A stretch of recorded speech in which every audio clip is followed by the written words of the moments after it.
When it came to Into the Spider-Verse, I've always been the odd duck out, in which while I do enjoy the film, I didn't find it to be the greatest Spider-Man movie, nor the greatest animated movie like everyone else did. Hang on, before you get your torches and pitchforks, let me explain. While I am not denying that the film was a game changer in the animation industry, with the visuals themselves being a spectacle to behold, I felt that the story could have explored certain aspects such as the familial relationships more in depth, along with the scope being a bit too big for Miles' first theatrical debut. But for Across the Spider-Verse, I am in 100% agreement that this film is not only the best Spider-Man movie, but perhaps even the best superhero movie.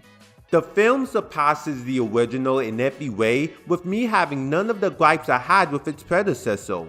Whereas the previous film centered around Miles discovering that anyone can be Spider-Man, this film centers around him learning how being Spider-Man is a responsibility that requires sacrifice.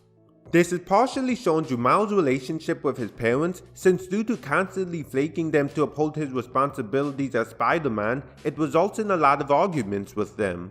Miles' family dynamic is at the forefront of the story, with it being one of the many emotional pillars of the film.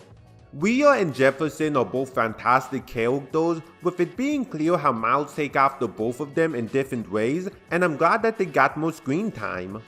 Adding on to Miles' struggle of constantly lying to his parents is his frustration over how to best handle it, since he wants to tell them the truth but is afraid of how they'll treat him once they know that he's Spider-Man. This isn't helped by the fact that he feels alone, since the only friends who could relate to him and give him actual guidance are out of his reach.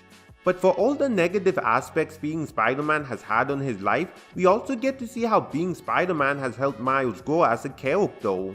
Whereas he once had doubts over who he was going to be and what he wanted, he's more confident in both of those areas as he strives to make his own story instead of being told how it should be written.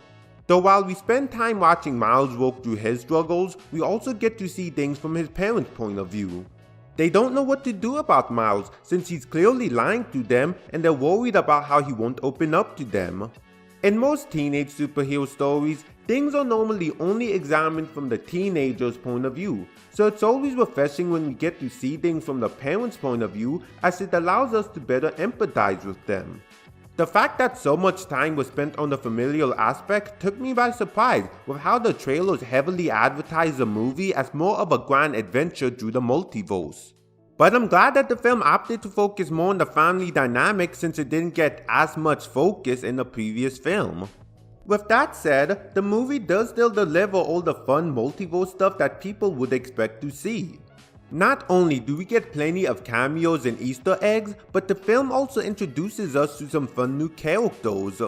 My personal favorites were the always upbeat Pavita Papaco, anarchist rebel Hobie Brown, and Marvel's editorial biggest fear, Mayday Parker. It's funny, one of my gripes about the first Spider-Verse film was how it had too many spider characters, yet despite this film having way more, I don't find it to be a problem. It probably helps that this film has a much longer runtime, along with these prominent new characters being utilized better than Penny, Noir, and Ham. Another aspect of the multiverse that I loved in this film was how each universe has its own unique art style and aesthetic that truly makes it feel like its own world. My personal favorite was Gwen's dimension, as the pastel colors of the world made it feel like I was looking at a painting constantly in motion. And it got even better when the colors would change depending on the mood and tone of the scene. Speaking of Gwen, the amount of focus she received in the film was yet another thing that surprised me. While this film is Miles' story, Gwen ends up being a deuterogenist, with how the movie dedicates time to exploring her history, what she's been up to since the ending of the previous film, and giving her a compelling storyline that mirrors Miles. The film also continues to explore the blooming romance between the two. While they did have a cute dynamic in the previous film, I wasn't 100% sold on a pairing, but the sequel won me over on it. Part of it is due to their dynamic getting to be explored far more in depth this time around, which is further helped by Gwen being more emotionally open. The two have a fun dynamic with each other between Gwen's playful nature and Miles being a suave, awkward dog. Though as much as I love this pairing, I hope it stays exclusive to this universe with Marvel not trying to do it again in a comics for movie synergy. It did not work as well due to how the characters' histories and relationship are different from their movie counterparts. Now, one of my biggest gripes with the first Spider-Verse film that I even talked about in a recent video was how I found Kingpin to be a boring and poorly utilized villain. Thankfully though, the spot avoids those problems with him being yet another highlight of the film. Not only is he much more entertaining due to his comedic nature, but he's utilized to perfection as the film explores his relationship with Miles throughout the movie, which in turn provides us with some fun fight scenes. I also love the dichotomy in which one minute he's coming off as a joke of a villain, yet another minute the dude can come off as legit menacing. Most comic book movies tend to have the villains be stoic, yet that stoicism often becomes that villain's only characteristic. So I always appreciate it when a comic book movie allows the villain to be just as eccentric and lively as the heroes themselves tend to be.